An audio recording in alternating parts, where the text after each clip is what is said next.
ప్రపంచం గుర్తెరిగింది. మనం కూడా గుర్తెరిగి ఆయన పాదముల దగ్గరకు చేరాము. ఉన్నతైన ధన్యులము. ఆయన సన్నిధిలో ఆయన శిలువ మీద ధ్యానించడానికి దేవుడు నాకు సమయాన్ని ఇచ్చాడు. మరి లూకా సువార్త 23:34 మొదటి మాటగా గుర్తు చేస్తాను. తండ్రి చదువునా, మీరేం చదువుతున్నారో వీరిని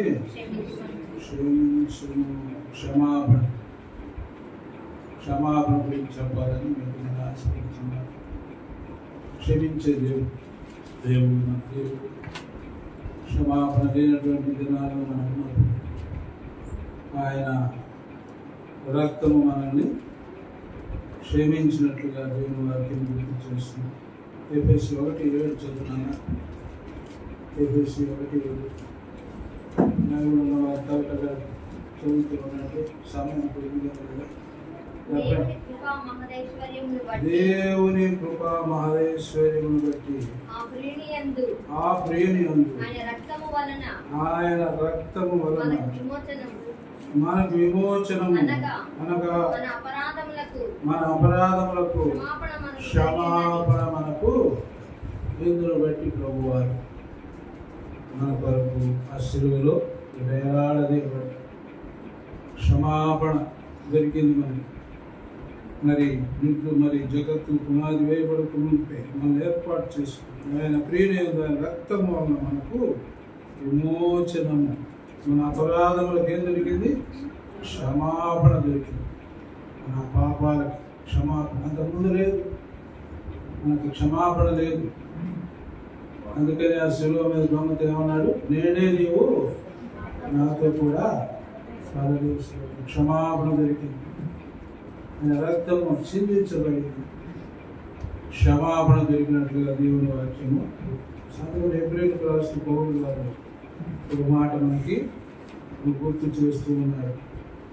ఎబ్రేయులకు రాసినటువంటి పత్రికలో మరి మన పాపములకు క్షమాపణ దొరికింది. 9:22 చదువున 9:22లో ఏం రాయబడింది? మరియు ధర్మశాస్త్రం ప్రకారము సమస్త వస్తువులను రక్తము చేత శుద్ధి చేయబడినవి, రక్తము చిందింపకుండా పాప క్షమాపణ కలుగుదని సామాన్యముగా రక్తము చిందింపకుండా పాప క్షమాపణ కలుగదు. అందును బట్టి ప్రభువారు ఈ భూమి మీదకి వచ్చి మన కొరకు ఆయన దేవుని వారసులుగా చేశారు. ఇందును బట్టి మనము శిలువ ధ్యానాలు 7 మాటలు మనము జ్ఞాపకం చేసుకోవాలి. తండ్రి మీరేం చేయుచున్నారు ఎరుగనప్పుడు వీరిని క్షమాపణ అనేది మన ప్రభు అయినటువంటి యేసయ్య దగ్గర నుంచి వచ్చింది కనుక ఆయన మనం క్షమించి మన దోషములన్నిటినీ క్షమించుకోవాలి. అందుకని అంటాడు 134లో కూడా కీర్తన 134 ఏమంటున్నాడు? దావీదు మహారాజు రాసిన కీర్తనలో ఈ యొక్క క్షమాపణ దొరుకుతుంది అంటున్నాడు. 134 చదువునమ్మా. అయినను జనులు నీ యందు భయభక్తులు నిలుపునట్లు నీ యొద్ద క్షమాపణ అనేది ఆయన దగ్గర దొరుకుతుంది. ఎక్కడ దొరుకుతుంది?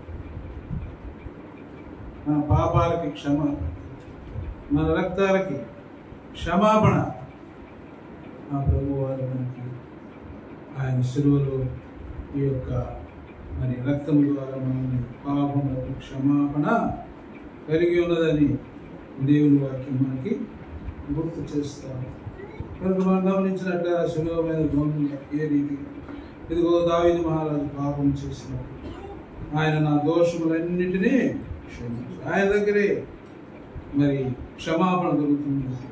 అందుకని లూకా సువార్త 7:48 పాపాత్మురాలైనటువంటి సహోదరితో అక్కగారికి ఏమంటున్నాడు?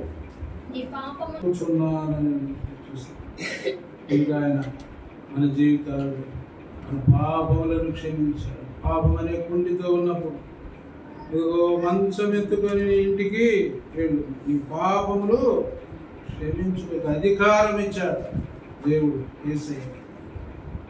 ఎట్లా అధికారం ఇచ్చాడు? ఆయన సిలువలో శ్రమపడి సిలువలో తన రక్తమును చిందించి ఆ రక్తధారలలో మన పాపములకు విమోచన కలిగినట్టుగా దేవుని వాక్యం మనకి గుర్తు చేస్తాడు. అందుకని అంటాడు 1 యోహాను 1:9 చదువునా. 1 యోహాను పత్రిక 1:9 ఏం రాయబడి ఉంది? మన పాపములను క్షమించి సమస్త దుర్నీతి నుండి మనలను మన పాపములను మనము ఒప్పుకొనిన ఎడల ఆయన నమ్మదగిన వాడును నీతిమంతుడును గనుక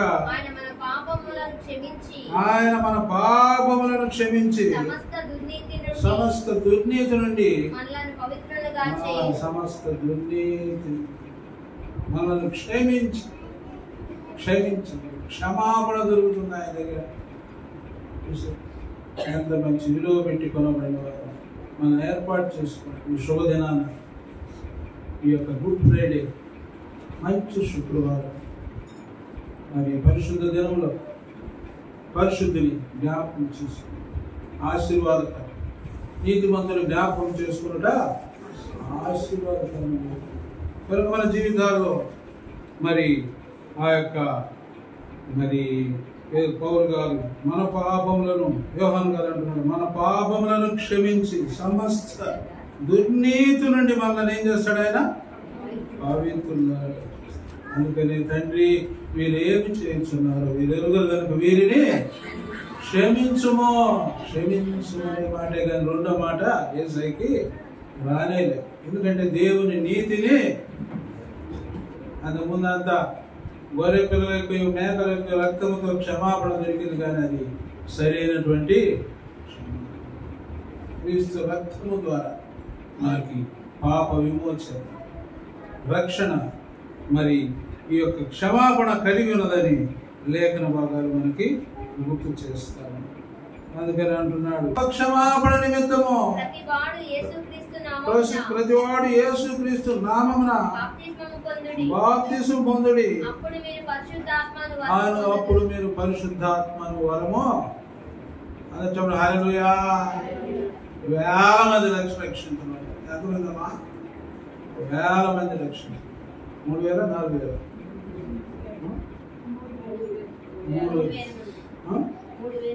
3,000 మంది 30 మంది రావట్లేదు. అంటుంది మన వాక్యం, మన చెప్పే వాక్యం. అక్కడ పేదలు చెప్తే ఎంతమంది రక్షించబడ్డారు? 3,000 మంది వచ్చి అయ్యవారా రక్షణ పొందారు. అందుకని మీరు మారు మనసు పొంది పాప క్షమాపణ నిమిత్తమో బాప్తిస్మమో అప్పుడు పరిశుద్ధాత్మను వరము అందుకు బాప్తిస్మం తీసుకుంటారు. పాప క్షమాపణ ఎవడైతే బాప్తిస్మం తీసుకుంటారో వారు నిత్య యోధులు గారు గుర్తు చేస్తూ ఉన్నారు. 10:43 ఏం రాదు చదివేమన్నా? ఆయన యందు విశ్వాసముంచు వాడెవడో వాడు ఆయన నామము మూలముగా పాప క్షమాపణ పొందునని ప్రవక్తలందరూ ఆయన గూర్చి సాక్ష్యమిచ్చుచు ప్రవక్తలందరూ రక్షకుడు మీలో నుండి ఆయన రక్షకుడుగా వచ్చాడు. సిలువలో ఆయన మరి పట్టబడ్డాడు యెరూషలేములో. ఇదిగో ఆయన పట్టబడి చీల్చబడి ఇదిగో ఆయన ఆ యొక్క సిలువను మోసుకొని ఆ 3 మేకుల మధ్య ఆయన దిగగొట్టాడు.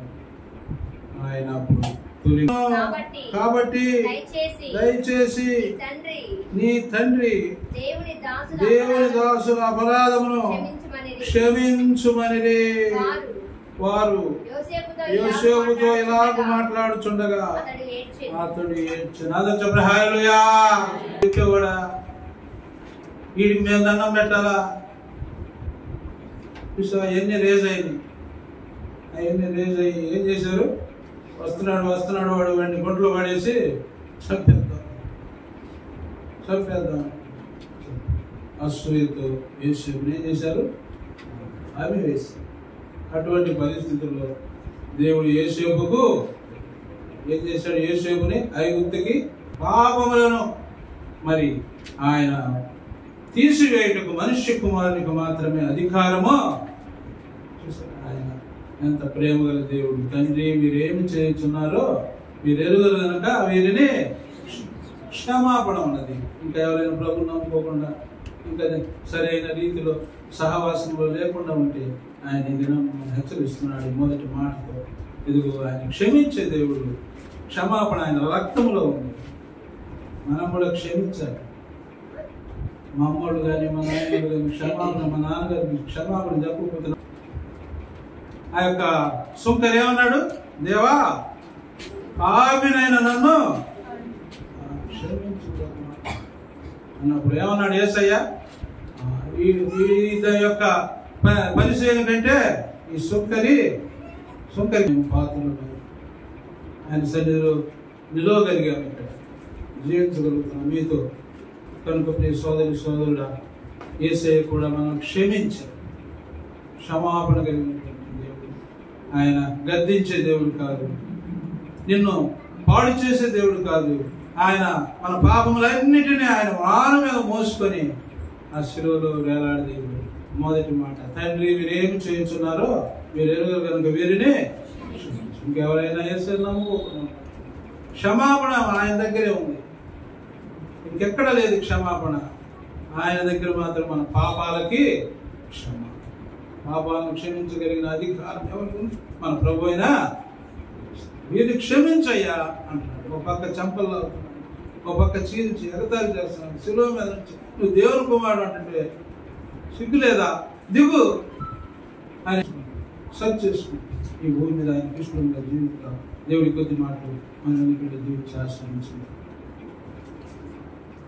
యెరూషలేము వీధుల వెంబడి నిన్ను కొట్టుచు తిట్టుచు సిలువ మోయించిరా. యెరూషలేము వీధుల వెంబడి నిన్ను కొట్టుచు తిట్టుచు సిలువ మోయించిరా. గొల్గొతాలో కాళ్ళకు చేతులపై శిలలను దిగొట్టి హింసించిరా. ఓ యేసయ్యా,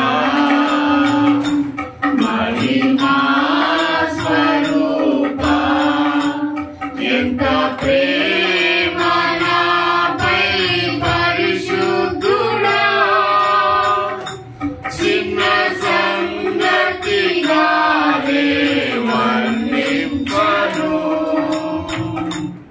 ఓ యేసయ్యా, తీర్చుకోలేము నాయన. మా కొరకు మీరు పొందిన శ్రమలను, మీరు పొందిన దెబ్బల చేత మాకు స్వస్థత కలిగింది.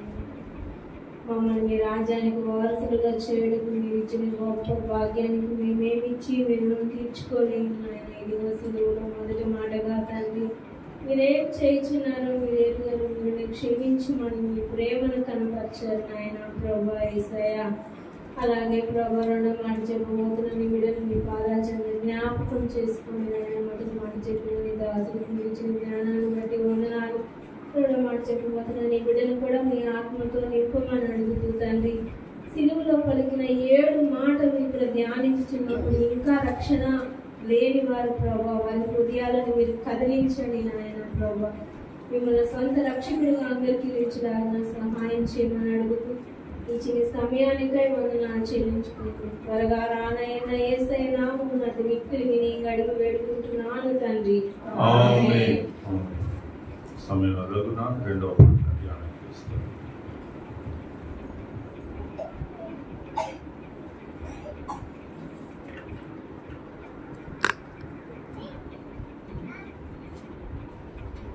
ప్రభు అని యేసుక్రీస్తు చెప్పుకుంటున్నప్పుడు మీ అందరికీ వందనాలు.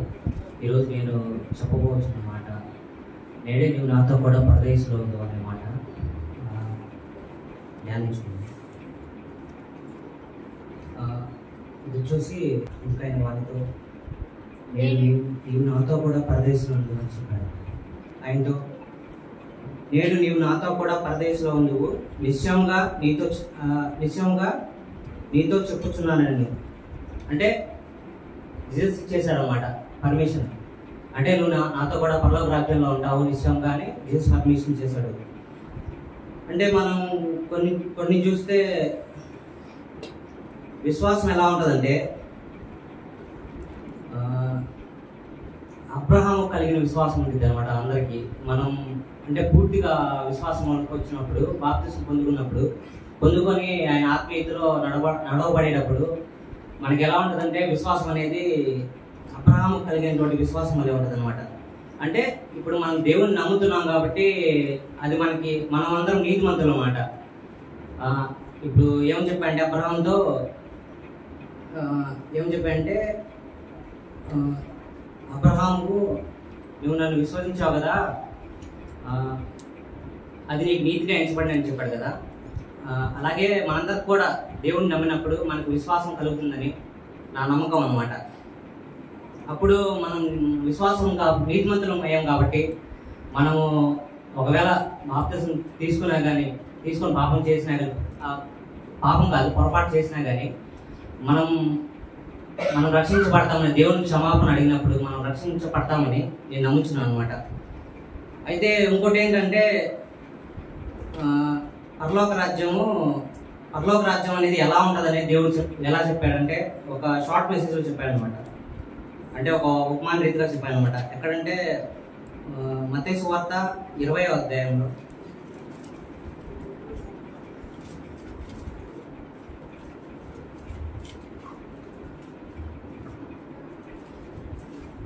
20వ అధ్యాయంలో ఏలయనగా పరలోక రాజ్యము ఒక ఇంటి యజమానిని పోలి ఉన్నది. అతడు తన ద్రాక్ష తోటలో పనివారిని కూలికి పెట్టుకున్నటకు వృద్ధున బయలుదేరి దినమునకు ఒక దేనారము చొప్పున పనివారితో ఒడబడ్డాడు అనమాట. అంటే ఇప్పుడు దేవుడు ప్రతి ఒక్కరికి ఒక తలాంతి ఇస్తాడు అనమాట. మనం ఏం చేయాలి, అందులో మనం వెలిగించబడిన రీతిగా నలుగురిని వెలిగించాలన్నమాట. అంటే సువార్త చెప్పడం ఏం లేదు. అంటే ఇప్పుడు నేను రక్షింపబడ్డాను, ఇప్పుడు నేను రక్షింపబడి వేరే ప్రాంతానికి వెళ్తాను అనమాట. వేరే ప్రాంతానికి వెళ్ళిపోయి అక్కడ సువార్త చెప్పడం. అంటే సువార్త చెప్తాను కాదు, మీ పక్కన వాళ్ళకి మీ బస్సులో కానీ ఎక్కడైనా కానీ నిజంగా మీకు దేవుడు తెలుసా, దేవుడు అంటే ఏంటి, అసలు దేవుడు ఏం చేయగలడు, అంటే దేవుడు మీకోసం ఏం చేశాడు, అసలు మీరు అసలు రిలీఫ్ పొందుకుంటారా లేదా మీరు దేవుడిని నమ్ముకున్నప్పుడు. అంటే మీకు ఎలా అయితే ఎక్స్పీరియన్స్ కలిగిందో వాళ్ళకు కూడా అలా మీకు కూడా కలిగిద్ది అని చెప్పాలి. అదే సువార్త అనమాట. అయితే ఇక్కడ దేవుడు ఏం చెప్పాడంటే,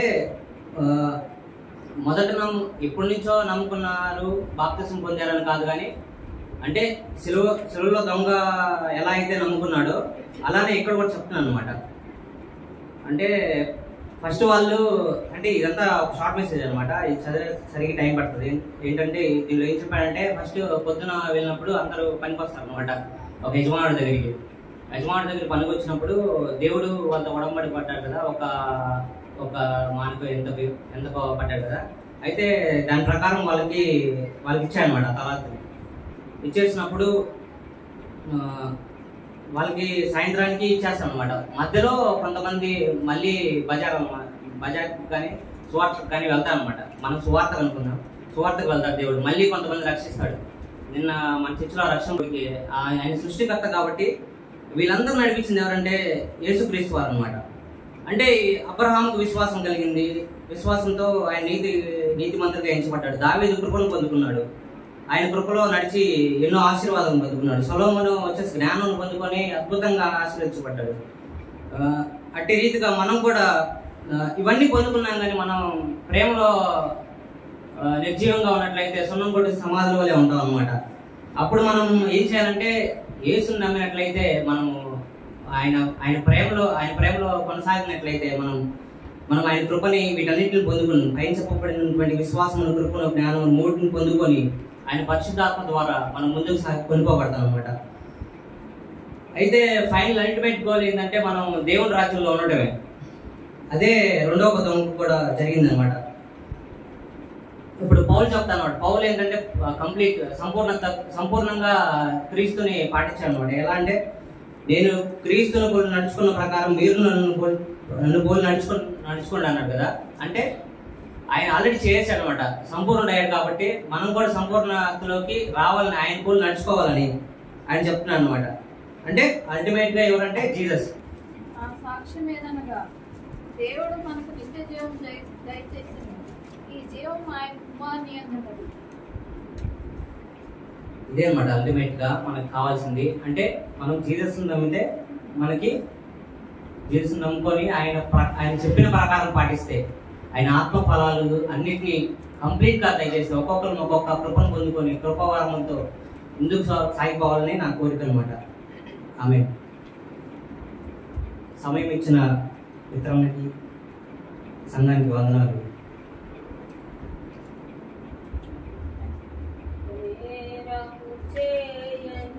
నీవు ఈ ఘోర పాపి కొరకు భారమైన సిలువ మోయలేక మోసావు, కొరడాలు చెల్లని చీల్చెని నీ సుందర దేహమునే, తడిపెను నీ తనువునే రుధిరంపు దారని.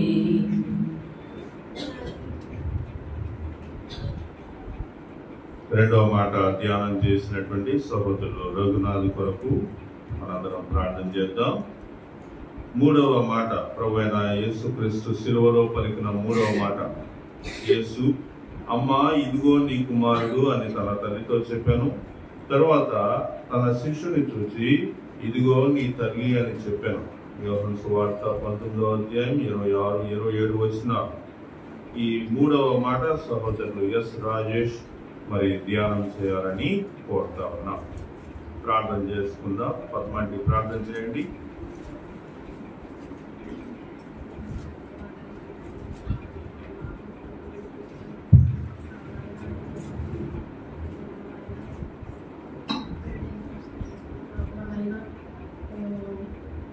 జరుపుకుంటుండగానైనా మీరు మమ్మల్ని ఆలోచించమని అడుగుతున్నాం ప్రభావ. ఇదిగో తండ్రి, అయ్యా రెండు మాటలు మాట్లాడినట్లయినా మీరు జ్ఞాపకం చేసుకుని ప్రభావ, అయినా దీవించండి, ఆశీర్వదించండి ప్రభావ. ఇదిగో తండ్రి మూడవ మాట రాజేష్ మాట్లాడుతుండగా ప్రభావ బిడ్డకు కూడా నడిపించమని అడుగుతున్నాం ప్రభావ. ఇదిగో తండ్రి వచ్చిన ప్రతి బిడ్డను అయినా దీవించి ఆశీర్వదించమని మా ప్రభువును మా రక్షకుడైన యేసయ్య నామములో వేడుకుంటున్నాం తండ్రి. సమయంలో రాజేష్ మనకి మూడవ మాట ధ్యానం చేయాలని కోరుతాం. సమయం ఎక్కువ మించకుండా ఇచ్చిన సమయాన్ని మీరు వాడుకోవాలని కోరుతున్నాం.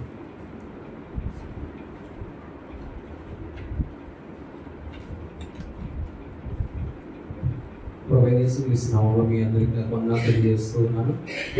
యేసుక్రీస్తు ప్రభువు వారు సెలవులో పలికినటువంటి మూడవ మాట చెప్పబోయే ముందు చిన్న ప్రార్థన చేసుకుందాం. నా ప్రియమైన తండ్రి, కృపగల దేవా, మీకు వందనాలు చెల్లించుకుంటూ ఉన్నాం ప్రభావ. ఎంత మాత్రము అర్హత లేనట్టు నన్ను ప్రభావ ప్రేమించి సజీవ లెక్కలో ఉంచి ఈ సమయంలో ఈ స్థలంలో నన్ను నిలవబెట్టి విధానాన్ని బట్టి వందనాలు. ఇక్కడ మాట్లాడే మాట నేను కాదు కానీ ప్రవేశ ఆనాడు శిలువలో మీరు పలికిన మాటను నేను వివరించబోతూ ఉండగా నా నోటి మాటలో మీరే ఉండండి. ఏ విధమైనటువంటి వ్యర్థమైన మాటలు మాట్లాడకుండా మీరు చెప్పినటువంటి మాటను ప్రవేశ నిజంగా నిర్భయంగా వివరించడానికి నాకు ధైర్యాన్ని దయచేయండి. సమస్తము జ్ఞాపకం చేసుకోమంటూ ప్రభువైన యేసుక్రీస్తును స్తుతించి ప్రార్థిస్తున్నాను తండ్రి. మనం చూసినట్టయితే యేసుక్రీస్తు ప్రభువు వారు శిలువలో పలికిన మూడవ మాట యోహాను సువార్త 19వ అధ్యాయం 26 నుంచి. యేసుక్రీస్తు ప్రభువు వారు ఫస్ట్ రెండు మాటలు మాట్లాడతారు కదా. ఒకటి క్షమాపణ గురించి మాట్లాడతారు. క్షమాపణ గురించి మాట్లాడుతారు. యేసుక్రీస్తు ప్రభువారు ఈ లోకంలో చేసిన పరిచర్య అంతటిని దృష్టిలో పెట్టుకొని ఆయన చూసినటువంటి వాతావరణం కానీ అయితేనేమి, ఆయన ప్రేమించినటువంటి మనుషులైతేనేమి, ఆయన ప్రేమించినటువంటి ప్రతి ఒక్కరి గురించి దేవునికి విజ్ఞాపన చేస్తాడు ఫస్ట్ మాటలో. రెండవ మాటలో నిత్య జీవాన్ని అనుగ్రహిస్తాడు. అంటే దేవునికి అధికారం ఉంది, నిన్ను నన్ను నిత్య జీవానికి తీసుకెళ్లే అధికారం యేసుక్రీస్తు ప్రభువారికి ఉంది అనే సత్యాన్ని గ్రహించడానికి ఈ రెండవ మాట కూడా మనం అర్థం చేసుకోవచ్చు. అలాగే మూడవ మాట చాలా ప్రత్యేకమైన మాట. ఎందుకంటే యేసుక్రీస్తు ప్రభువారు 30 సంవత్సరాలు తన తల్లి దగ్గర, తన ఇంటిలోను, తను చేసే వృత్తిలోనూ ఉన్నాడు.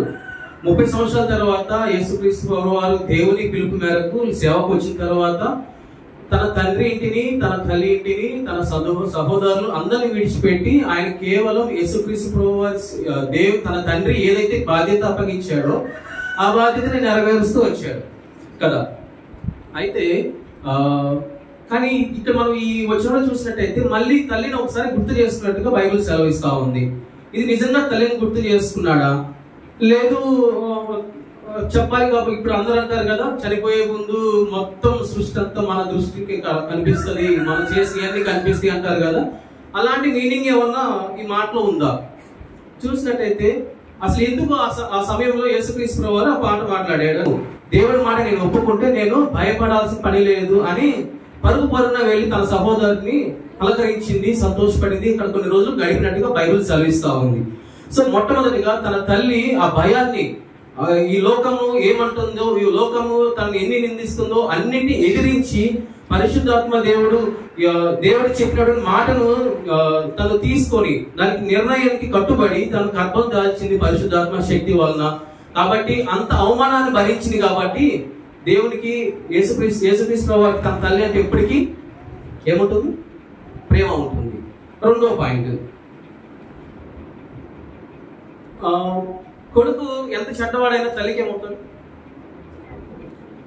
కొడుకే. ఆబ్వియస్లీ కొడుకే కదా. కొడుకు ఎంత గొప్పవాడైనా, ఎన్ని హెలికాప్టర్లో తిరిగినా, ఎంత ఫ్లైట్ లో వెళ్ళి టిఫిన్ చేసేటువంటి గొప్ప గొప్ప వాళ్ళు ఉన్నటువంటి ఈ రోజుల్లో కూడా తన తల్లికి ఆ అబ్బాయి కొడుకే అవుతాడు కదా. ఆ దేవుడైనా తల్లికి కొడుకే, శత్రువైనా చెడ్డవాడైనా కూడా తల్లికి కొడుకే. కాబట్టి ఆ తల్లి యేసుక్రీస్తు ప్రభువారి మీద పెంచుకున్న మమకారాన్ని దేవుడు ఇంకోసారి తన తల్లికి ఇండైరెక్ట్ గా ఒక సూచన ప్రాయంగా తెలియజేస్తాడు. అది ఏదంటే లూకాసు సువార్త చూడండి, 2వ అధ్యాయం 49వ వచనం.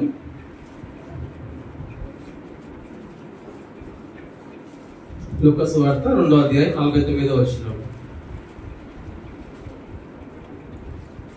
చిన్నప్పుడు వాళ్ళు ఒక మందిరానికి వెళ్తారు, సమాజ మందిరానికి వెళ్ళినప్పుడు అక్కడ వాళ్ళు ఆ బాలుని వదిలిపెట్టేసి పొరపాటున వెళ్ళి వాళ్ళు తల్లి పక్కన ఎప్పుడు లేరు. 1-2 సందర్భాలు, ఒక్క చోట మాత్రం మనం బైబిల్లో చూస్తాము, అది కూడా నేను చూపిస్తాను.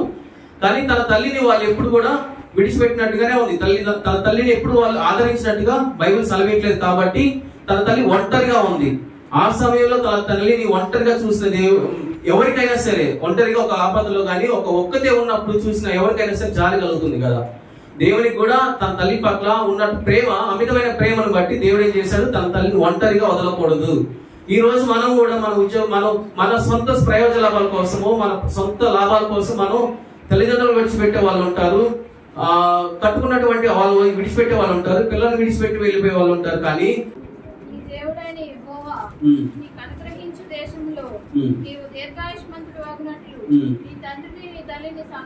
ఎవరిని సన్మానించాలండి? నువ్వు దీర్ఘాయుష్మంతుడు అంటే ఎవరు సన్మానించాలి? తల్లిదండ్రులు మాత్రమే సన్మానించాలి. మనం ఐశ్వర్యవృద్ధి చెందాలని, మనం నీ జీవితాంతం సంతోషంగా ఉండాలన్నా, సుఖ సంతోషాలతో ఉండాలని ఏం చేయాలి? ప్రతి మనిషికి జీవితం నుండి ఒకే ఒక బాధ్యత, 2 బాధ్యతలు ఉంటాయి. ఒకటి పుట్టించిన దేవుని ప్రణాళికను బట్టి నడుచుకోవడం ఒక బాధ్యత అయితే, తన కన్నా తల్లిదండ్రుల నుండి వాళ్ళ సన్మానించడం అనేది ఒక బాధ్యత. అది మనం పుట్టిన దగ్గర నుంచి మనం చనిపోయే వారికి కూడా ఉంటుంది ఆ బాధ్యత. వాళ్ళు ఉన్నప్పుడు వరకు. సామెతల గ్రంథం 23వ అధ్యాయం 22వ వచనం, 23వ వచనం. సత్యమును అమ్మివేయక దాని కొని ఉంచుకొనెను, జ్ఞానమును ఉపదేశమును వివేకమును కొని ఉంచుకొనెను. నీతిమంతులకి తండ్రికి అధిక సంతోషము కలుగు. జ్ఞానం గలవాని కైనవాడు వాని వలన ఆనందం పొందును. నీ తల్లిదండ్రులు నీవు సంతోష పెట్టవలను, నిన్ను కన్న తల్లిని ఆనందపరచవలను. ఎప్పుడు ఆనందపరుస్తుందని మీ తల్లి? మన తల్లి ఎప్పుడు ఆనందపడుతుంది? మన తల్లి ఎప్పుడు ఆనందపడుతుంది అంటే మనం మంచిగా ఉన్నప్పుడే. మనం గొప్పగా చదవని అవసరం లేదు, గొప్ప ఉద్యోగాలు చేయని అవసరం లేదు, గొప్పగా సంపాదించిన అవసరం లేదు. మంచిగా ఉండాలి, దేవుని మాటలు వినాలి, దేవునిలో కొనసాగాలి. అలా జరిగినప్పుడే మన తల్లి మనల్ని సంతోషిస్తుంది. అలా సంతోష పెట్టే వారిగా మనం ఉండాలి. మనం ఈ రోజు వింటున్న వాక్యం వింటున్నటువంటి వాళ్ళు అనేక మంది యవనస్తులు కూడా ఉన్నారు. కాబట్టి ఈ రోజు నీ మీద ఉన్నటువంటి ప్రెషర్, నీ మీద ఉన్నటువంటి యొక్క ఒత్తిళ్లు ఇవన్నీ నిన్ను గొప్ప చేయడానికి మాత్రమే. కాబట్టి నిన్ను ఎప్పుడు విడిచిపెట్టడానికి కాదు, నిన్ను ఎప్పుడు ఒంటరిగా చేయడానికి కాదు. నీకు సంఘాన్ని ఇచ్చారు, నీకు ఒక సంఘ సభ్యుల్ని ఇచ్చారు, నీకు మంచి తల్లిదండ్రులను ఇచ్చారు. కాబట్టి మనం ఏం చేయాలి? నిరంతరం తల్లిని సంతోషపెడుతూ దేవుని సంతోషపెట్టే వారిగా దేవుని మందిరంలో చేర్చబడాలని ఈ 4 మాటలు చెప్పి ముగిస్తూ ఉన్నాను. దేవునికి వందనాలు.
క్రీస్తు ప్రభువారు శిలువలో పలికిన 4వ మాట. 3 గంటలకు యేసు ఎలోయి ఎలోయి లామా సబక్తాని అని బిగ్గరేసుకుందాం. మౌనిక ప్రార్థన చేయండి.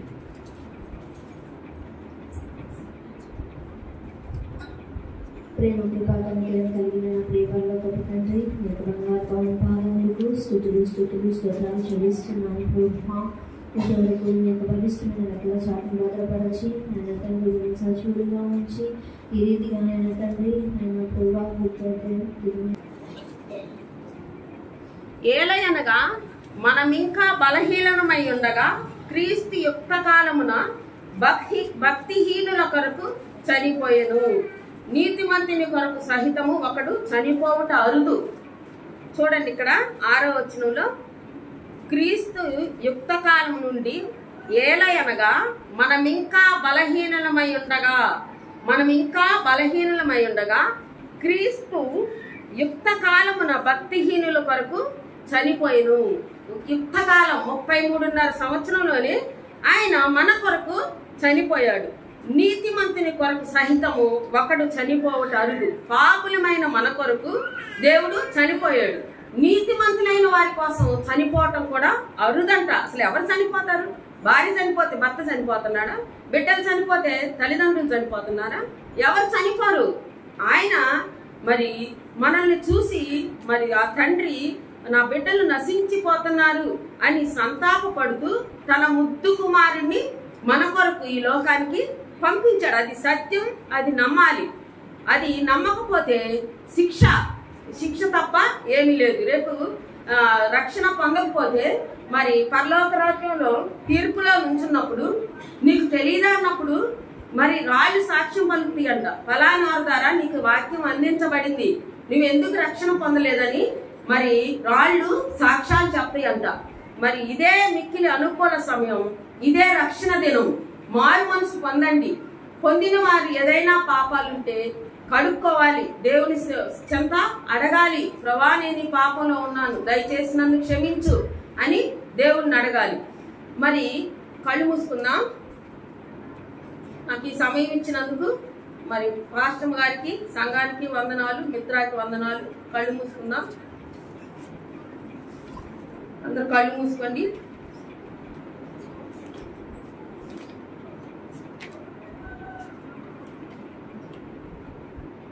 నీ జీవితంలో గమ్యంబు ఏదో ఒకసారి యోచించావా?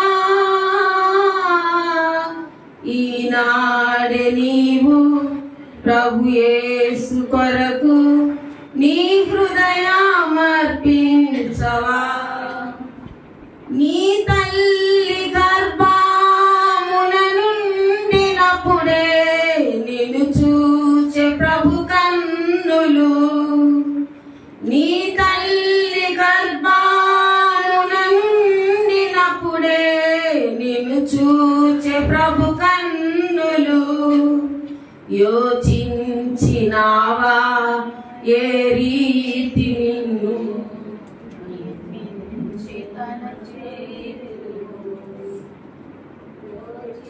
యోచించినావా ఏ రీతి నిన్ను నిర్మించి తన చేతులు. వారు రక్షణ పొందండి. ఇదే అనుకూల సమయం, ఇదే రక్షణ దినం. ఈరోజు మనం బ్రతుకున్నామంటే ఆయన కృపే. ఈరోజు మనం హాస్పిటల్లో ఉండలేదంటే ఆయన కృపే. లేకపోతే మనం ఏమైపోతామో తెలియదు. మన ప్రాణాలు అటువంటివి. ప్రేమ నమ్మకం కలిగిన మా ప్రియ పరలోక తండ్రి, మా యేసయ్య, మీకు వెళ్ళలేని వందనాలు, కృతజ్ఞత, స్తుతులు, స్తోత్రాలు, వందనాలు నాయన.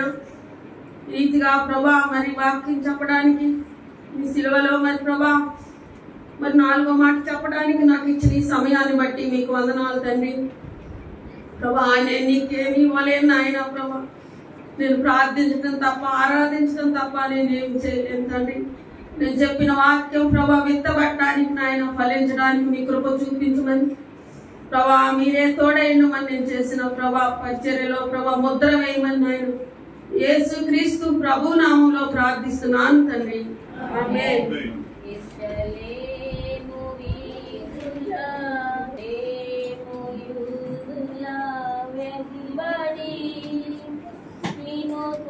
కొద్దిగా ముందుకు జరగండి, ముందుకు జరిగి కూర్చోండి.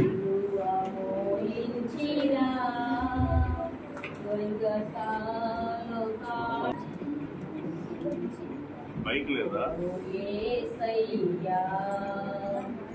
మహిమా స్వరూపా ఎంత ప్రేమ నాపై. కూర్చుందాం. ఈ సమయంలో క్రీస్తు ప్రభు వారు శిలువలో పలికిన 5వ మాట, యేసు లేఖనము నెరవేరినట్లు నేను దప్పికొనుచున్నాను. యోహాను సువార్త 19వ అధ్యాయము 28వ వచనం. ఈ మాట సహోదరులు ఎస్ జాన్ బాబాకులు ఈ యొక్క వాక్య భాగాన్ని ధ్యానం చేయాలని నేను వచ్చిన పని సమాప్తం చేశాను. నేను కూడా ఒకసారి వాక్యం సరిగ్గా చెప్పినప్పుడు చెప్పలేకపోయినప్పుడు అయ్యో నేను సరిగ్గా ప్రజెంట్ చేయలేకపోయినా బాధపడతాను. అది సరిగ్గా ప్రజెంట్ చేసినప్పుడు హ్యాపీ, నా వాక్యము అందరూ విన్నారు, దేవుడు విన్నాడు, బాగా చెప్పగలిగాను, అందరూ వినగలిగారని చెప్పిన ఒక తృప్తి వస్తుంది. అలాగూ ఆయన అప్పటికి సమాప్తమైన ఏసి ఎరిగాడు. అది కాదు. అయితే లేఖనం నెరవేరినట్లు ఆయన లేఖనం చూసేది. ఆయన లేఖనం ఎలాగ పుట్టాడు ఒక లేఖలో కనపడుతుంది. యెషయా గ్రంథం 9వ అధ్యాయం ఆలోచన చూస్తే సహాయం చేయండి. యెషయా గ్రంథం 9వ అధ్యాయము 6వ వచనం.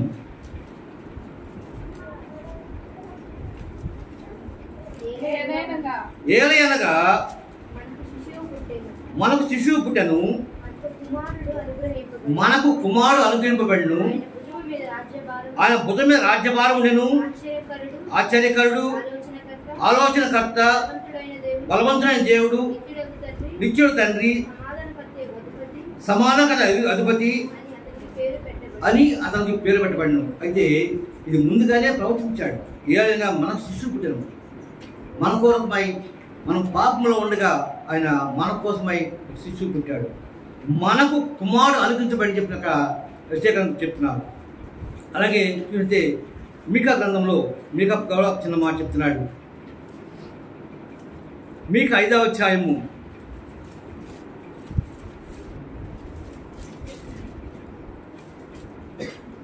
2వ వచనం చూసినట్లయితే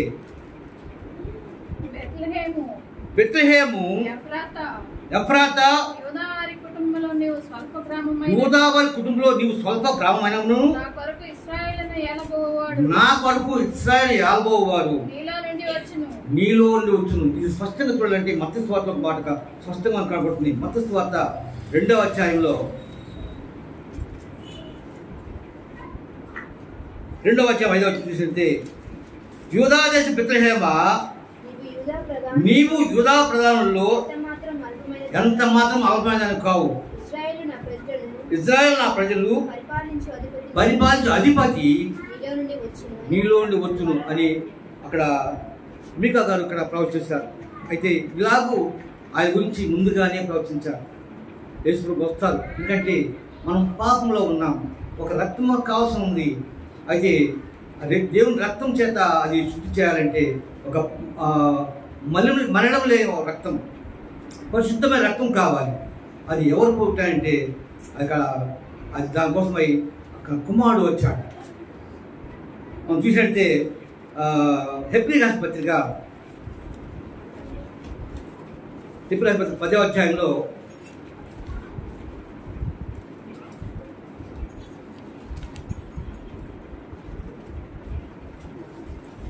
10వ అధ్యాయం చూసినట్టే 10వ అధ్యాయము 4వ వచనం, ఏలయనగా ఎడ్ల యొక్కయు మేకల యొక్కయు రక్తము పాపములను తీసివేయట అసాధ్యం. అయితే ఈ జంతువుల రక్తం కానీ అలాడు రక్తం చేత ప్రోత్సహించారు, రక్తం బలిచ్చారు కనుక అది ఇప్పుడు కుదరదు. ఎందుకంటే అన్నాడు ఆ అజ్ఞాత కాలం దేవుడు సూచించినట్టు ఉండను.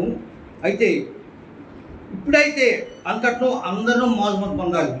అందరూ మార్పు పొందాలంటే ప్రశస్తం రక్తం కావాలి, పశువుల రక్తం కాదు, ఎట్ల రక్తం కాదు. అయితే జీవం గల మంచి రక్తం కావాలని ఇక్కడ చెప్తున్నాడు. ఎందుకంటున్నాడు ఎడ్ల యొక్క వేగల యొక్క రక్తము పాపలను తీసివేసే అసాధ్యము. కాబట్టి ఆయన ఈ లోకమందు ప్రవచించినప్పుడు ఇలాగ చెప్తూ వచ్చాడు. ప్రభువు లోకం ప్రవచించి ఇలా చెప్తూ వచ్చాడు. ఏమంటే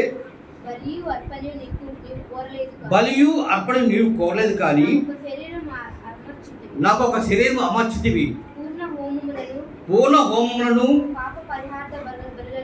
పాప పరిహార బలులను నీకు ఇష్టమైనవి కావు. అప్పుడు నేను గ్రంథము పుటంలో నుంచి అంటాడు దగ్గర బావి దేవుడు ఏం లేదే మరి ఎక్కడ ప్రధానం తీరుస్తావు అయినప్పుడు అతను అలా చెప్పినప్పుడు చికెన్ చూస్తే అదమలోచన చూస్తే అందుకే యేసు ఈ నీళ్ళు ప్రతాపతి వాడు మళ్ళా దప్పికొను, నేను ఇచ్చి నీళ్ళు తాగువాడు ఎల్లప్పుడు దప్పికొను, నేను వాటి నిత్య జీవనకై ఊరడి నీటి బొగ్గు వలె ఉండును అని చెప్పాడు. అయితే ఆ మాట నేర్చి నీళ్ళు తాగి ఈ రోజు తాగితే ఎవరైనా మళ్ళీ తప్పుకుంటా కానీ నేను ఇచ్చి నీళ్ళు తాగితే అది జీవ పోట మరి ఎవరు కూడా తప్పుకోవాలని చెప్పి ఇక్కడ మనం కనపడుతుంది. అయితే అలాగూ ఆయన తప్పు చూస్తున్నాడు. శిష్యులు వచ్చారు, బయటకు వెళ్ళి ఆహారం చాటకు బయటకు శిష్యులు వచ్చి పిలుస్తున్నారు. 31 చూసినట్టే 4వ అధ్యాయంలో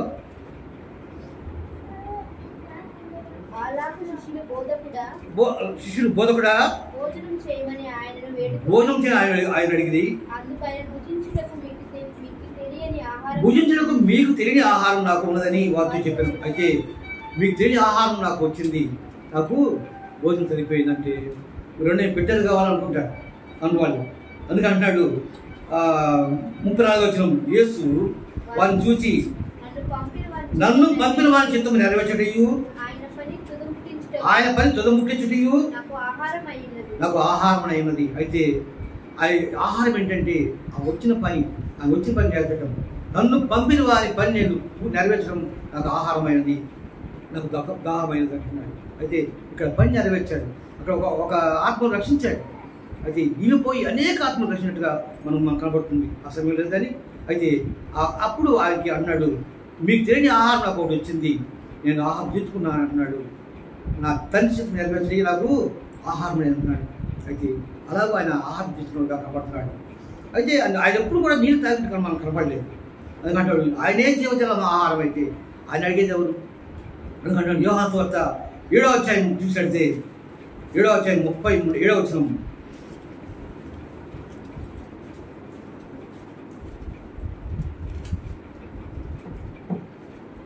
ఆ పండుగలలో మహాదినమైన అంత్య దినమున యేసు నిలిచి ఎవడైనా దప్పికొనేలా నా ఇద్దకు వచ్చి దప్పి తీర్చుకోవాలని చెప్పి చెప్తున్నాడు. అయితే ఆయన దప్పి తీర్చేవాడు, అందరూ దప్పి తీర్చేవాడు ఆయన. మరి ఆయన దప్పికోవడం ఏంటి? అది అంటున్నాడు నా యందు విశ్వాసం ఉంచేవాడు ఎవడు లేఖము చెప్పినట్లు అంటాడు. లేఖము చెప్పినట్లు వాని కడుపులో నుండి జీవజల నదులు వారిని బిగ్గరగా చెప్పాడు. ఎవరైతే లేఖం నెరవేరుస్తారో, ఎవరైతే ఆయన విశ్వాసం ఉంచుతారో వాళ్ళు ఆ కడుపులో జీవజల నదులు ప్రవహిస్తాయని చెప్పంటున్నాడు. లేఖనం నెరవేర్చగాక అది ముఖ్యమైనది. అలాగూ ఆయన చెప్పి లేఖనం నెరవేర్చగా కనపడుతున్నాడు. అయితే చూసినట్టే ఇర్మియా గ్రంథంలో మాట కనపడుతుంది మనకి. ఇర్మియా గ్రంథము 2వ అధ్యాయము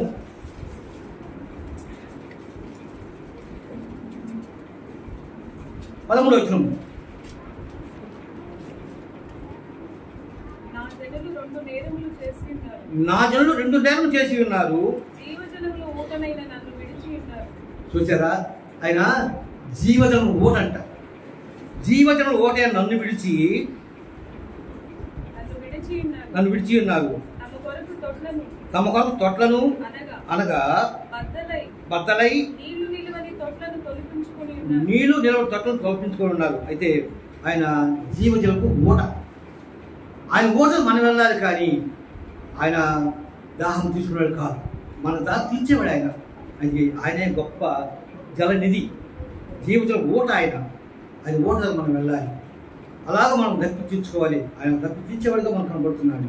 అలాగే ఆయన అంటున్నాడు, నేను దప్పికొని ఉన్నాను. ఆ లేఖను నెరవేర్చగా మనకు కనబడి అంటున్నాడు, దప్పికొని ఉన్నా అంటున్నాడు. అయితే అక్కడ ఏమి కోరుతున్నాడు? ఆయనకి ఏదో కావాలి. ఏం కావాలి? ఆ సమయంలో అక్కడ మనంతా కూడా రక్షణ పొంది ఆయనకి హ్యాపీగా ఉంటుంది. ఆయన దప్పి తీర్చేవాడిగా ఉన్నాము. ఆత్మదాపం రాకుండా ప్రభు మన ఆత్మదాపం తీర్చేవాడిగా ఉండాలి. ఆయన దప్పి తీర్చేవాడిగా ఉండాలి. అయితే మనం ఆయన దప్పి తీర్చడానికి వెళ్ళాలంటే మనం అనేకులు మనం దేవుని సరిగ్గా నడిపించుకోవాలి. మనం దేవుని ఇష్టముగా ఉండాలి. మనం దేవుని సరిగ్గా నడుచుకోవాలి. మనం ఏ విధంగా నడుచుకుంటామో అలాగే అనేకులు మనం దేవుని నడిపించుకోవాలి. ఆయన మన కోసమై ఈ లోకంకి వచ్చాడు. మనకు ఎన్నో శ్రమలు పొంది, ఎన్నో కష్టాలు పొంది, ఎన్నో విధాలుగా హింసించారు ఆయన్ని. సిలువ వేశారు, అబ్బో ముళ్ళకి పెట్టారు. ఇప్పుడు ఎంత రక్తం కారిందో, ఎంత దాచుకుని ఉన్నాడు ఆయన. అవన్నీ కూడా ఆయన తీర్చుకుంటున్నాడు. అంటున్నాడు, నేను దప్పికొని ఉన్నాను. ఒక ఈ పని చేస్తూ నేను దప్పికొని అంటున్నా అంటే ఒక ఆత్మకాపం కావాలి. ఆత్మదాహం ఆయన కోరుతున్నాడు. ఆయన తీర్చేవాళ్ళు మనం ఉన్నామా? ఇది మనం ఆయన సన్నిధిలో ఉన్నాము. ఆ దాహం తీర్చేవారిగా ఉండాలి. ఆయన కోసం నిలబడేవాడు ఉండాలి. ఆయన మా జీవితకాలం అంతా ఆయన సాక్షులుగా మనం నిలబడి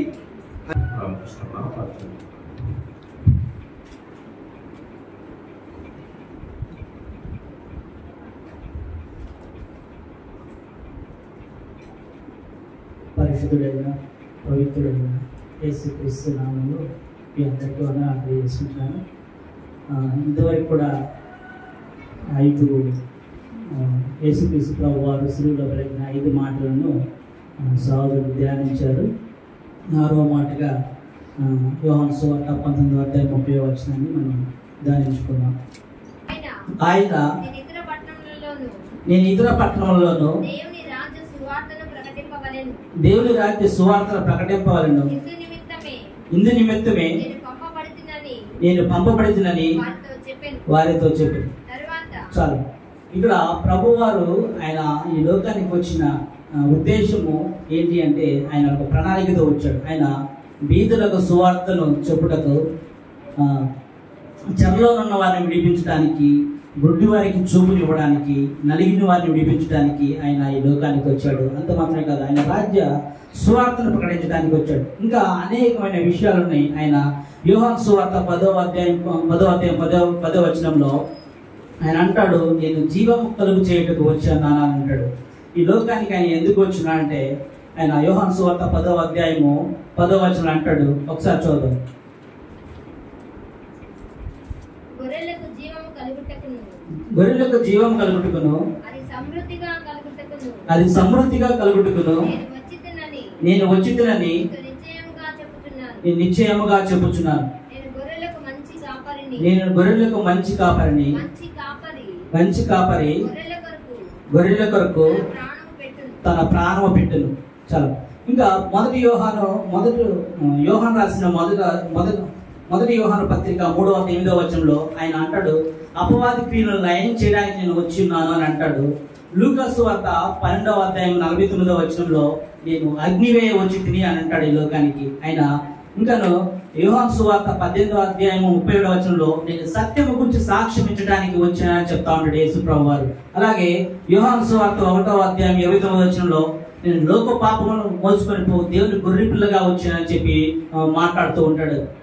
తర్వాత లూకాసు వార్త 19:10 వచనంలో నశించిన దాన్ని నేను వెతికి రక్షించడానికి ఈ లోకానికి వచ్చానని చెప్తా ఉంటాడు వాక్యంలో. అలాగే మార్కు సువార్త 10:45 వచనంలో నేను పరిచారం చేయడానికి వచ్చితను, అలాగే నేను నేను ఆయన ప్రాణాన్ని క్రైదనంగా వెలచరించడానికి వచ్చానని చెప్పి ఆ మాటలో పలుకుతూ ఉంటాడు. అలాగే 1 తిమోతి 1:15 వచనంలో నేను పాపులను రక్షించడానికి వచ్చానని చెప్పి ఆయన వాక్యంలో చెప్తాడు. అలాగే 1 యోహాను పత్రిక 3:5 వచనంలో మాటలో కొన్ని విషయాలు మనం గమనించవచ్చు. ఇక్కడ సమర్థమైన మాటలో ధర్మశాస్త్రాన్ని ఆయన రోమిలకు రాసిన పత్రిక 10:4 వచనంలో ఆయన అంటాడు, ధర్మశాస్త్రాన్ని నేను పూర్తి చేయడానికి వచ్చానని చెప్పి మాట్లాడుతూ ఉంటాడు. ఒకసారి రోమిలకు రాసిన పత్రిక 10:4 వచనం మనం చూసినట్లయితే ఆయన వచ్చిన ధర్మశాస్త్రాన్ని నేను నెరవేర్చుటకు వచ్చింది అని చెప్తాడు. ఒకసారి చదువుదాం. విశ్వసించు ప్రతి వానికి నీతి కలుగుటకై క్రీస్తు ధర్మశాస్త్రానికి సమాప్తి అయి ఉన్నాడు. ఆయన ధర్మశాస్త్రాన్ని నెరవేర్చడానికి వచ్చాడు. ఈ ధర్మశాస్త్రం నెరవేర్చకపోతే మనము చేసిన ప్రతి పాపానికి ధర్మశాస్త్రంలో ఒక శిక్ష ఉంది. నువ్వు దొంగతనం చేసావా ఒక శిక్ష, నువ్వు అబద్ధపడేవా ఒక శిక్ష, లేకపోతే నువ్వు వ్యభిచారం చేసావా ఒక శిక్ష. అలాగా ప్రతి పాపానికి ఒక శిక్ష ఉంది. ఆ పాపానికి శిక్ష అనుభవించాలి మనం. కానీ ఆయన మనం ఏవైతే పాపాలు చేస్తామన్నామో ఆ ప్రతి పాపానికి ఆయన శిక్ష అనుభవించి కలువరి శిలువలో ఆ ధర్మశాస్త్రాన్ని నెరవేర్చి మనకు శిక్ష లేకుండా చేశాడు. అందుకే ఆ మాట రోమియోకు రాసిన పత్రిక 10:4 వచనం అంటాడు, నేను ధర్మశాస్త్రానికి సమాప్తి నెరవేర్చడానికి వచ్చానని చెప్పి మాటలో మనం చూస్తూ ఉంటాం. అలాగే ఆయన ఏమి సమాప్తి చేశాడంటే ధర్మశాస్త్రం నెరవేర్చడం వల్ల ఆయన సమాప్తం పలికాడు ధర్మశాస్త్రానికి. అలాగే ప్రవచనాన్ని నెరవేర్చడానికి ఆయన సమాప్తి అయి ఉన్నాడు. అలాగే బలులని ఈ ధర్మశాస్త్రంలో మనం చూస్తే పాత నిబంధనల కాలంలో అనేక బలులు ఉంటాయి. ఆ బలుల్ని ఈయన బలియాగంగా సమర్పించిన ఆ బలులన్నిటినీ ఆపి ఇంకా బలిని అర్పించినక్కర్లా ఆయన ఒక్క బలి ద్వారా ఆయన ప్రాణమును బలియాగం పెట్టడం లక్ష్యం ఏదైతే ఉద్దేశం ఉందో మనల్ని విడిపించడానికి పాపం నుంచి విడిపించడానికి ఆయన 33.5 సంవత్సరం బ్రతికాడు. ఆయన బ్రతికినంత కాలం కూడా తండ్రి అయిన దేవునికి విధేయత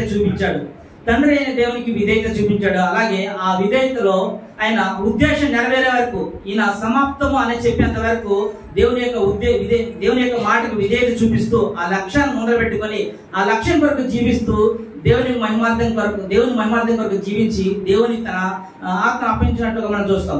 అయితే ఇప్పుడు బలహీనమైన మనల్ని బలవంతులు చేసిన దేవుడు మనము జీవించేదిగా మన కోసం కదంటే దేవుని కొరకు జీవించాల్సిన మన యొక్క లక్ష్యం ఏంటి? మన యొక్క లక్ష్యం ఏంటి?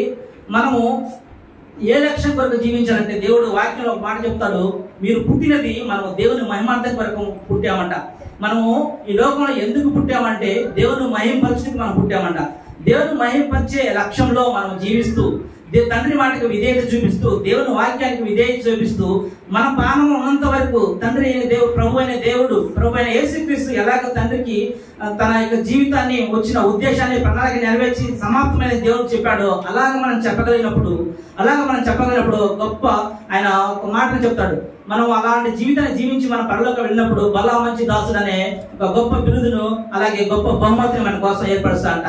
ఈ యొక్క మాటలు మనం నేర్చుకోవాల్సింది ఏంటంటే యేసుక్రీస్తు ప్రభు వారి జీవితంలో జరిగిన ఆ యొక్క 4 మాటలు మనం చూసినట్లయితే ఆయన ఒక లక్ష్యాన్ని కలిగి వచ్చాడు, ఒక ప్రణాళిక కలిగి వచ్చాడు, ఆ ప్రణాళిక కొరకు జీవించాడు. ఆ ప్రణాళికలో జీవిస్తూ ఉన్నప్పుడు ఆ ప్రణాళికను నడుస్తూ ఉన్నప్పుడు తండ్రికి విధేయత చూపిస్తూ ఆ ఉద్దేశం నెరవేరేంత వరకు కూడా తండ్రి మహిమార్థం కొరకు, తండ్రి మాటకు లోబడి జీవించి తన జీవితాన్ని తుదముట్టించి దేవుని కొరకు, దేవుని చేతికి మనం తన ఆత్మను అప్పగించినట్టుగా మనం చూస్తాం. అలాగే మనం కూడా జీవించాలని ఒక లక్ష్యం కలిగి దేవుని మహిమార్థం కొరకు పుట్టిన మనము, క్రీస్తు సిలువలో ఆయన చేసిన గొప్ప కార్యం ద్వారా క్రీస్తులో పుట్టిన మనము ఆయన మహిమార్థం కొరకు జీవిస్తూ ఆయన రక్షణ సువార్తను కడవరకు మనము జాగ్రత్త పడుతూ ద్వారము మీ ప్రాణం పెట్టుడు ద్వారా ప్రభు మేము బలు అర్పించకుండా ప్రభా మాకు పాప విమోచన కలగ మీకు గొప్ప ఆశీర్వాదం కొరకు మీకు స్తోత్రాలు చెల్లిస్తూ మీరు ఈ లోకానికి ఏ విధమైనటువంటి ఉద్దేశంతో వచ్చారో ఆ ఉద్దేశాన్ని కలిగి విధేయత చూపిస్తూ కథ వరకు ప్రభా తండ్రికి మహిమ కలగా జీవించి సమాప్తం. మంచిది. ఇప్పుడు వరకు మనము దాదాపు 2 గంటల 16 నిమిషాల నుంచి మనం దేవుని యొక్క వాక్యాన్ని ధ్యానం చేస్తా ఉన్నాం. చివరిగా 7వ మాటలు కూడా మనం క్లుప్తంగా ధ్యానం చేసుకొని ఈ యొక్క కార్యక్రమాన్ని మనం ముగించుకుందాం. ప్రభువైన యేసుక్రీస్తు వారు శిలువలో పలికిన 7వ మాట, యేసు గొప్ప శబ్దముతో కేక వేసి, తండ్రి నీ చేతికి నా ఆత్మను అప్పగించుకుంటున్నానని ఆయన ఇలాగూ చెప్పి ప్రాణం విడిచాను. లూకాసు వార్త 23:46 వచనము, లూకాసు వార్త 23:46, యోహాను సువార్త 19:30 వచన భాగం. వాక్యానికి ముందుగా సహోదరి స్వప్న రాజేష్ ప్రార్థన చేయండి. తర్వాత మనం వాక్యం ధ్యానం చేస్తాం.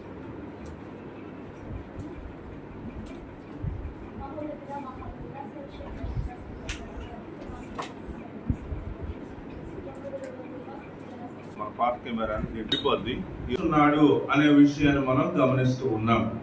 ఈ దినము ఒక క్రైస్తవుల సమూహంలో చేరినటువంటి మనందరం, విశ్వాసులు అనబడుతున్నటువంటి మనం, క్రైస్తవులు అనబడుతున్నటువంటి మనము 7 మాటల ధ్యానములు అనేటువంటి దానిని చేస్తూ ఉన్నాం. 7 మాటల ధ్యానాలు చేయకపోతే ఏమవుద్ది? ఏమన్నా అవుద్దా? ఏమీ కాదు. చేస్తే ఏమన్నా కలిసి వచ్చిందా? ఏమన్నా గొప్పతనం ఉందా? ఏమీ లేదు. అయితే క్రీస్తు ప్రభు వారు సిలువలో చేసినటువంటి త్యాగం, ఆయన మన కొరకు మన పాపాలు పోవటానికి ఆయన చేసినటువంటి త్యాగం అనేటువంటిది మనం తెలుసుకున్నప్పుడు ఆ త్యాగాన్ని వర్ణించకుండా ఉండగలమా? ఆ త్యాగాన్ని వివరించకుండా ఉండగలమా? క్రీస్తు ప్రభు వారు ఈ భూలోకంలో ఏ మనిషి ద్వారా కానీ, డబ్బు ద్వారా కానీ, ఏ అర్పణ ద్వారా కానీ ఇవ్వలేనటువంటి అతి విలువైనటువంటి రక్షణను మనకు దయచేసినప్పుడు అట్టి రక్షణ పొందినటువంటి వాణిని గురించి, ఎవరి ద్వారా రక్షణ మనం పొందుకున్నామో ఆ రక్షణ గురించినటువంటి విషయాన్ని మనం విని నలుగురికి చెప్పకుండా, ధ్యానం చేయకుండా ఉండగలమా? అస్సలు ఉండలేం. ఈ భూలోకంలో మనం LIC అనేటువంటి ఒక దాన్ని చూద్దాం. LIC పాలసీ కట్టేటువంటి అభ్యర్థి ఉన్నాడు అనుకోండి. ఆ LIC పాలసీ కట్టేటువంటి అభ్యర్థి ఏం చేస్తాడంటే 24 గంటలు మనుషుల్ని చూసినప్పుడల్లా వాళ్ళ గురించి ఏం ఆలోచిస్తాడు చెప్పండి? ఒక వ్యక్తిని చూసినప్పటి నుంచి ఆ వ్యక్తి ఏమనుకుంటాడు చెప్పండి? ఇతని చేత ఎలాగైనా పాలసీ కట్టించాలి, ఇతని చేత ఎక్కడైనా పాలసీ కట్టించాలి. పాలసీ కట్టించడం కోసం ఏం చేస్తాడు ఆయన? ఇల్లు చుట్టూతా తిరుగుతాడు. మనం ఎప్పటికీ మరిచిపోనే కూడదు. అందుకే మనం ఏం ప్రకటించాలి?